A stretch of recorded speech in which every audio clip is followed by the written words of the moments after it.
Hello everyone, আসসালামু আলাইকুম। কেমন আছো তোমরা সবাই? আশা করি ভালো আছো। আমি পারভিন সুলতানা, এভরিডে মিরাজ মাদার ব্লগে আমার নতুন একটি ভিডিওতে তোমাদেরকে জানাই ওয়েলকাম। আজকে সকাল সকাল থেকে ভিডিওটা শুরু করে দিয়েছি। তো আজকে সকালে নাস্তা বানিয়েছি রুটি। তো রুটি যখন আমি কাই করেছি তখন তোমাদের সাথে শেয়ার করে নেয় বেলে তারপরে নিয়ে এসেছি। এখন আমি রুটিগুলো ভাজতেছি। রুটি ভালো করে ফিট ভালো করে মচমচ করে ভাজবো। তো দেখতে পারছো আমি কিভাবে রুটিটা ভেজে নিয়েছি। আমি প্রতিটা রুটি এভাবে ভেজে নিয়েছি। তো রুটি ভাজা হোক, আস্তে আস্তে তোমাদের সাথে কিছু কথাও বলে নিই। তোমরা যারা এই মুহূর্তে আমার ভিডিওতে আসো, ক্লিক করে এসেছো, অবশ্যই একটা লাইক দিয়ে ভিডিওটা কন্টিনিউ করবে। তো আমার রুটি ভাজা শেষ, নাস্তাও খাওয়া শেষ অফ ক্যামেরায়। তো সকাল সকাল আমি নাস্তা খাওয়ার পরে আমার এই যেগুলো কাজ করা লাগে ওগুলা না, যেগুলো না করলে নয় ওগুলো করে নিয়েছি। তারপর আমি আজকে এই যে সিলিং ফ্যানটা ডিপ ক্লিন করব। এই যে কতগুলো ময়লা হয়েছে দেখতে পারছো তোমরা। এই সিলিং ফ্যানে অনেক ময়লা হয়, তেল চিটচিটে ময়লাগুলো উঠে তো অনেক সময় লাগে। তো প্রতি সপ্তাহে যদি একবার এই ক্লিনটা করা হয় তাহলে অতটা ঝামেলা হয় না। তো আমি শুকনো একটা কাপড় দিয়ে প্রথমে উপরে যে ময়লাগুলো জমে থাকে ওগুলো ভালো করে মুছে নিতেছি।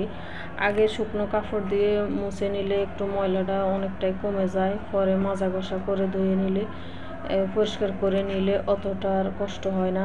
তো এই ক্লিনটা সবসময় যদি করতে পারে সপ্তাহে 2 দিন তো ভালো হয়। তো সপ্তাহে 2 দিন করা হয় না, আমি আমার পছন্দ মতো বা সপ্তাহে 1 দিনই করি।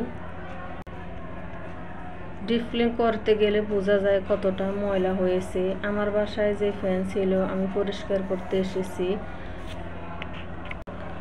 তো অফ ক্যামেরায় আমি অনেক কাজগুলোই করে নিয়েছি, ওগুলো ক্যামেরা বন্দি করা হয় নাই। এখন অনেকটাই দেরি হয়ে গিয়েছে, তারপর আমি এই যে কাজটা করতেছি। এখন আগে তো শুকনো কাপড় দিয়ে মুছিয়ে নিয়েছি, পরে দুপুরবেলা আমি এই ডিপ ক্লিনটা করেছি। তো যদি সপ্তাহে 1 দিন করা হয় তাহলে ফ্যানটা অনেক ঝকঝকে তকতকে থাকে, একদম নতুনের মতো, ফ্যানটাও নষ্ট হয় না।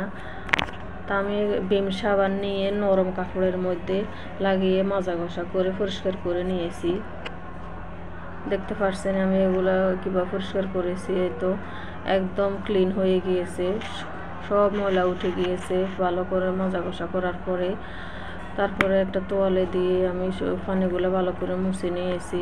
একদম শুকনো হওয়া পর্যন্ত আমি আর ফ্যানের সুইচ চালু করব না, এভাবে থাকবে।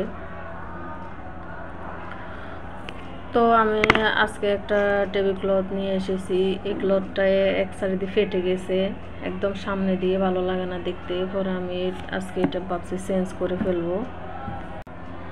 মানুষ পারে না এমন কোনো কাজ নেই, ইচ্ছে করলে সব পারে।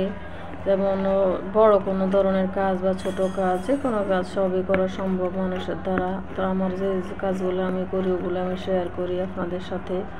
তো ক্লথটা আমি এখন উঠে নিয়েছি, নিচে যেগুলো ছিল ওগুলো সরে নিয়ে ভালো করে মুছে নেব, কারণ নিচেও একটু ধুলোবালি আছে। ধুলোবালু না মুছে আমি ক্লথটা বিছাবো না। তো আগে তো একটু মুছে নিয়েছি ভালো করে, দেখতে পাচ্ছেন। মুছে নিয়ে তারপর আমি বিছিয়ে নেব ক্লথটা। এই পর্যন্ত যারা আমার সাথে ভিডিওর ধৈর্য ধরে দেখতেছেন সবাইকে অসংখ্য অসংখ্য ধন্যবাদ।